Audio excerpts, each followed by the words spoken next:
Hello and welcome to our study of the Bible chapter by chapter. We're in the last book of the Old Testament, the book of Malachi. We're in chapter 3. Malachi's bringing it. I mean, obviously it's God bringing it, the message, but it's powerful, it's intense. So let's see what we've got going on today. Malachi chapter 3.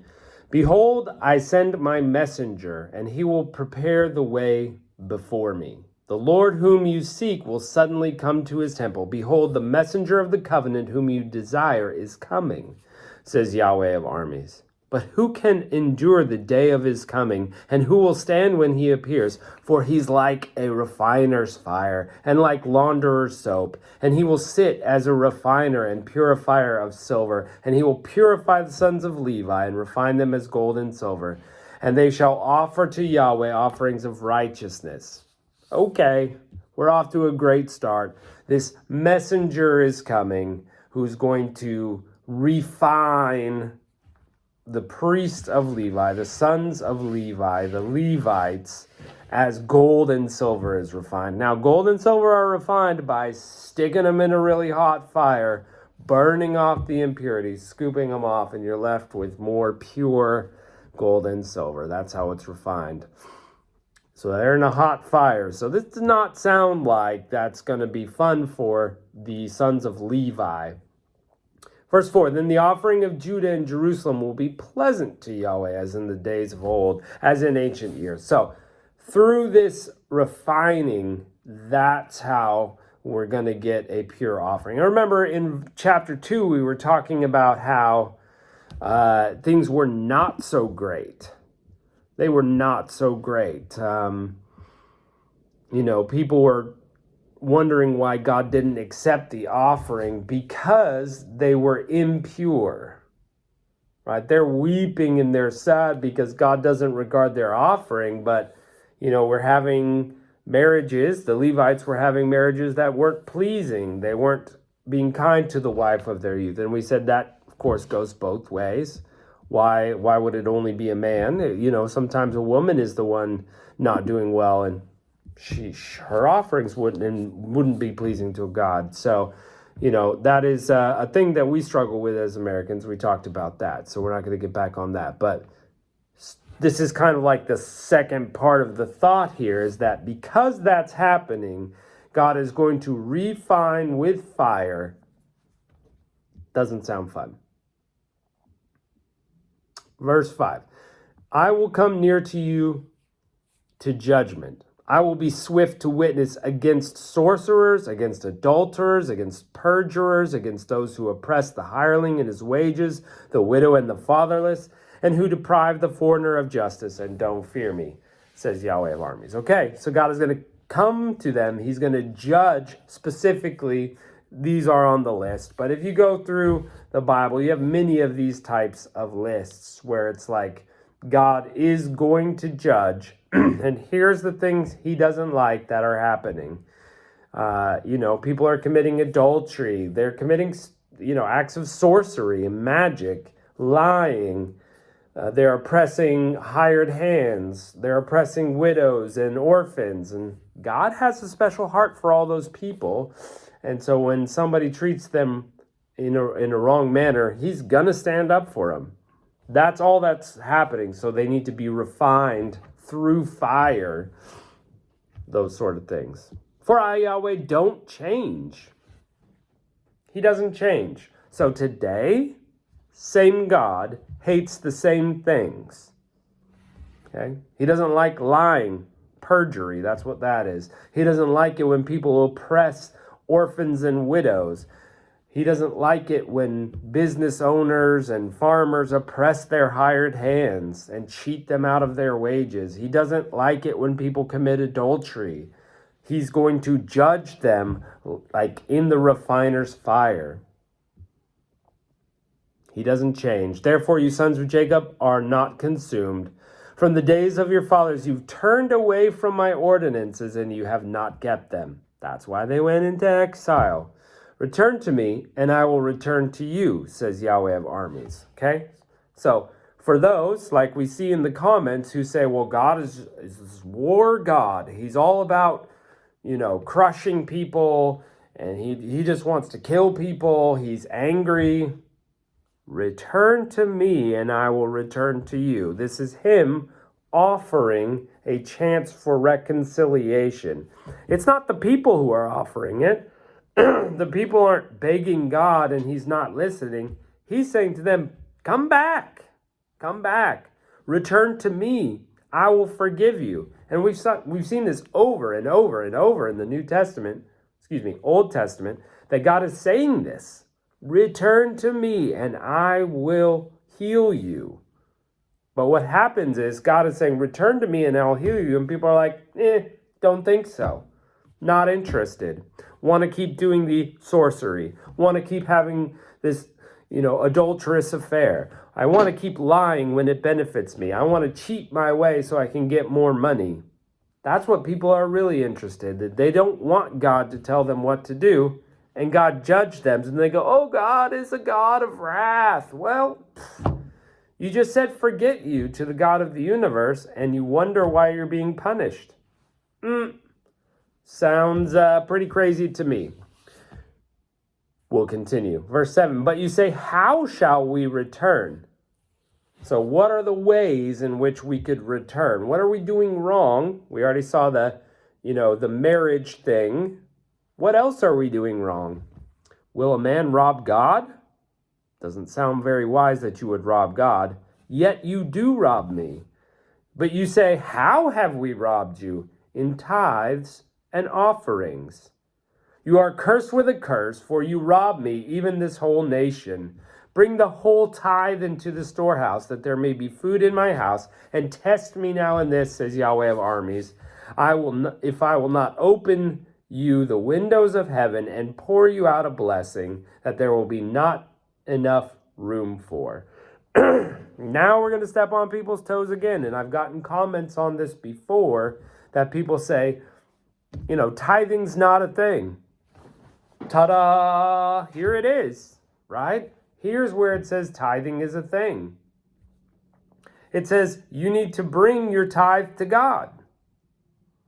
A tithe is a literal 10%, okay, of your income. If you look through the scripture, 10% of the sheep born, you need to bring to God. 10% of your fruits and vegetables, you bring to God. 10% of the money you make, you bring to God. That's what a tenth is. A tithe is. It's literally a tenth. That's what it is. So those who argue say a tithe is not a tenth, you don't know what a tithe is. That's literally what it is. It means a tenth. And we here in the Old Testament is required of the nation. And we just read that God doesn't change. God never changed the requirement for tithe. Jesus Christ was the perfect sacrifice, so the sacrificial system got to go away. He was the Passover lamb. He was the sacrifice for our sins. That's what the Bible goes on to say. Okay, Jesus said, change the food laws by declaring all foods clean. That's in the book of Mark. So we no longer have to eat kosher, as the kosher laws say. So for those who say we got excused from the tithe, where? Where does it excuse us from the tithe? Now, more specifically, now listen to this.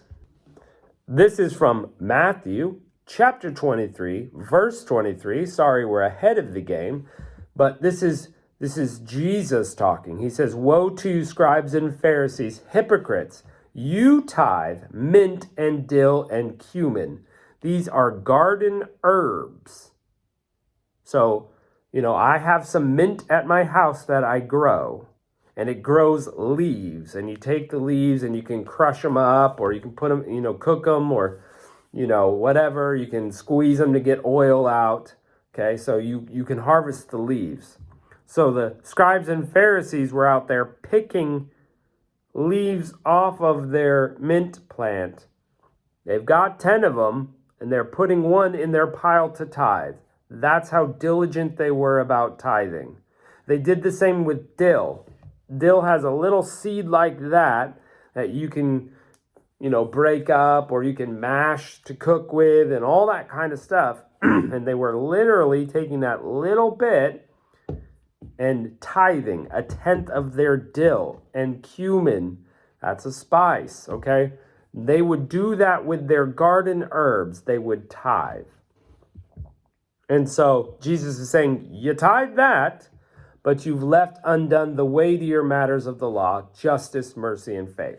So you're great at following the law to the little tiniest bit of tithing, but you've neglected justice, mercy, and faith. And he says, you ought to have done these, which means tithe. Okay, you should have tithe mint and dill and cumin. And not have left the other undone, which means perform justice, mercy, and faith. So he's commending their tithing and their meticulous tithing nature while saying, don't forget about these greater things, mercy and faith and justice. So Jesus is upholding tithing in the New Testament. There it is, Matthew 23:23. I'm all thumbs today.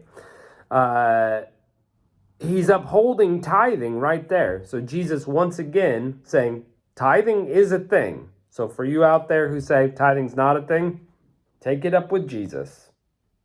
He commended the Pharisees for doing it. I want to be commended in my obedience, so I better tithe. And back in Malachi 3, where we are, we're finding that people are robbing God of the tithes and offerings. And God is saying, verse 9, you are cursed with a curse, for you rob me, even the whole nation. Bring the tithe into the storehouse, that there may be food in my house, and test me now in this, says Yahweh of armies, if I will not open the windows of heaven for you. So there's a blessing involved when we tithe. When we give our tithes and offerings to God with a grateful and joyous heart, like we're supposed to, God blesses us. Now, my wife and I have tithed faithfully since since before we were married to each other, and now that for 20 years we've been married together, tithing has always been a thing for us. And there have been times where it's like, well, mathematically, it'd be nice to have that 10%. But you know what? When we didn't know where our money was going to come from, God provided because we were faithful. And he poured out the blessings, just like it says in Malachi here, on us. He's always taking care of us. We've always known it's going to work out because God promised if we tithe, if we're faithful, it will work out. If you get to the point where it's like, okay, I'm saving that 10%, and if I have it left over, I'm going to give it to God, you'll never have enough. You won't. You'll find something to spend it on. But if it's that, if you give it to God right away, you'll never notice the difference because God will provide what you need. Tithe, my friend. Don't rob God. Now, it does say bring it to the storehouse. Bring it all into the storehouse that there may be food in my house. That's the purpose of the tithe is to feed. They fed the Levites off of the tithe, widows and orphans. In fact, every third year in the nation of Israel, the tithes didn't go to the storehouse. They went to the community for the needy. So they would go and take care of those in their community. So, why can't we do the same in the church? Have money at a church so that we can take care of the needs of others. And if you're taking care of needs outside the church, if someone's starving to death, God's going to be happy that you gave some of your tithe to him to help somebody who really was needing it. I think that's fine. You're giving your tithe to God. I'm just saying, mercy, justice, those kind of things that Jesus was saying. Let's use our tithe that way. Anyway, and it's a blessing God will give you for being faithful. Verse 11, I will rebuke the devourer for your sakes, and he will not destroy the fruits of your ground, neither shall your vine cast its fruit before the time in the field, says Yahweh of armies. All nations will call you blessed, and you will be a delightful land, says Yahweh of armies. So, because it was an agrarian society, they grew their own food. It wasn't just money that they were concerned of. I've got an apple orchard. If I'm giving my tithe of apples, God says, I'm going to protect you from the devouring bugs that could come in and completely destroy it. The fruit of your ground won't be destroyed. So he's going to take care of more than just money, but that sort of growing food also. And you will be blessed. All nations will see that you're blessed.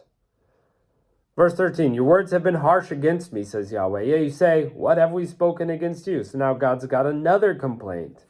You've been angry at me. You've said harsh words. You've said, it is vain to serve God. What profit is it that we followed his instructions and that have walked mournfully before Yahweh of armies? Yeah, we're supposed to worship God, but what has he done for me? Now we call the proud happy. Yes, those who work wickedness are built up. Yes, they tempt God and escape. We say all sorts of things. We're calling the proud happy, and we're wicked, and we're building ourselves up. But, wow. Getting in the face of the God of the universe and saying it's vain to serve God. When he was just talking about how he could take care of people. Verse 16, then those who feared Yahweh spoke one to another, and Yahweh listened and heard and said, the book of memory was written before him for those who feared Yahweh and honored his name.